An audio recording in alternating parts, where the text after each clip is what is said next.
本人陳天佑就是沒有黨派嘅獨立候選人，也是香港嘅原居民，出生於九龍醫院，接受英國殖民政府的香港教育，畢業於中文大學，獲得物理學、數學學位及教育文憑。有請收視者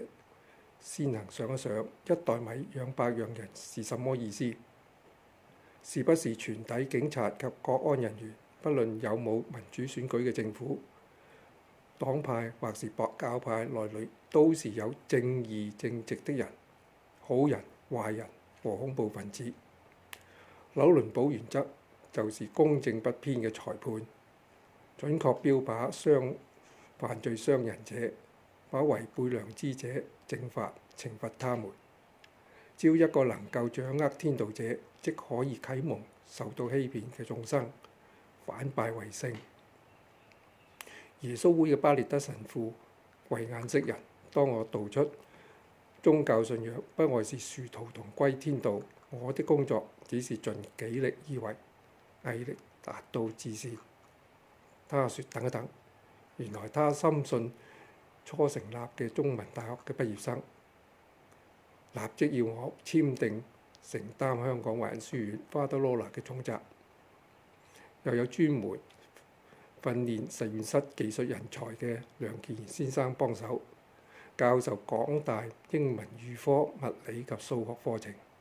多年嘅努力吸引咗多位港大畢業生返回母校充當物理、數學、經濟乃至電腦科教師。我還特別鼓勵徒弟，只要你對師傅做得更出色，我嘅職位可以讓給你頂上。為了繁圈嘅緊張生活，保重健康最重要。16年嘅公職足以讓我退出華仁書院，往南半球發展，進修 Massey University 嘅電算機文憑，又幸得毛理族長聯盟嘅邀請，義務作為司法部長嘅助手，負責反腐敗貪污調查紐西蘭內政。紐西蘭風景優秀宜神，在毫無壓力恐懼嘅時候，總是思考過往嘅怪現象。為何基督教和回教有異見於高利貸？以色列嘅猶太人同巴勒斯坦同是阿拉伯罕嘅子孫，2000多年來總是勢不兩立，互相仇殺，紛爭領土。一次又一次嘅世界大戰，原因不外是前分虛實二元，虛即是不實，有欺騙，造成惡果。記起1986年、87年，我剛好是現任律政司林定國嘅班主任。由於特首李家超也是九龍華仁書院嘅港大預科物理學嘅畢業生，可惜兩人以及目前嘅人工智能機器仲未能夠解決香港目前嘅財政經濟問題，造福香港人。雖然陳老師不斷與華仁仔聯繫，通知他們修補央行銀行計算利息不該用實數，有必要用複數分拆兩個物理學上獨立的實錢和虛錢不對應嘅個體。虛錢即係包括利息 credits。奈何他們猶如受到紀律機械人，光是效忠均有大錯嘅習近平、夏寶龍兩人，讓香港人震驚受害，有大損失。所以呢，我而家邀請香港物理數學老師們，尤其是剛好勝訴嘅走行同大律師，必要參加入香港議會，進而幫助制定法律於自然嘅物理數學為原則、原理、律例，成為香港嘅憲法。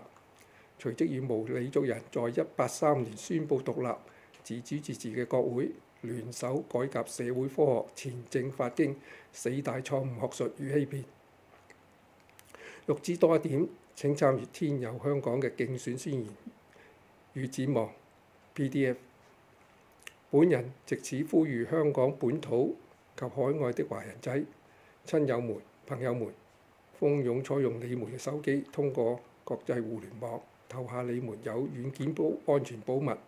正義嘅選票，確定香港議會同埋議員以及辦事人員正面對全體香港人民負上自主自治榮譽嘅承諾，而不是向獨尊一人效忠。確實存在一個獨立嘅司法體系，它像數學和物理定律一樣，絕對是基於自然，絕對公正。所以國家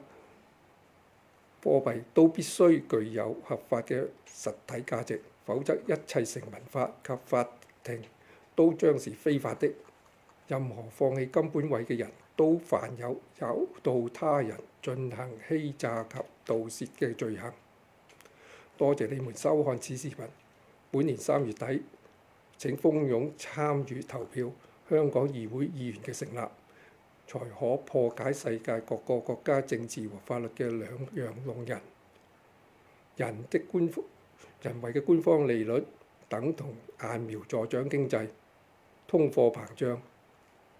貨幣貶值，無一人幸免，損失只有獨裁者、銀行及掌握政法兩權者才獲益。約實你們再會面於香港議會開張第一日。好，再見。